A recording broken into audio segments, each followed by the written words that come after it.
Of course, flooding has been one of the biggest concerns with these storms here in Nashville.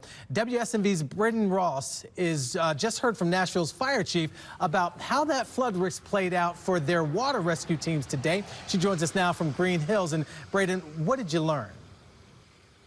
Well, Marius, this conversation started first with an acknowledgement of just how long of a day it has been for these flood rescue teams. Now, the Nashville Fire Department responded to dozens of flood-related calls this morning all across the county. Take a look at this situation in Green Hills from earlier today. Now, I asked what people in these situations say to their rescuers when they finally make it to dry land.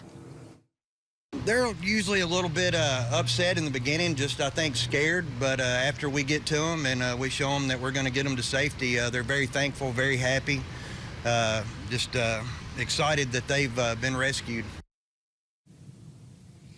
Now, these types of scenes are great reminders of that phrase we use all the time: turn around, don't drown. It's never a good idea to drive through flood waters. Now, these teams are geared up. They're ready to go to do whatever they need to as more storms come rolling in tonight and over the weekend. But if you're wondering how the people in Green Hills are doing after all that flooding that they had earlier today, I'm here on Hobbs Road, and it's all pretty much receded. And so they are doing well for now. Hopefully that stays that way. In Green Hills, Braden Ross, WSMV4. Yeah, hopefully it does stay that way. Braden, thanks so much.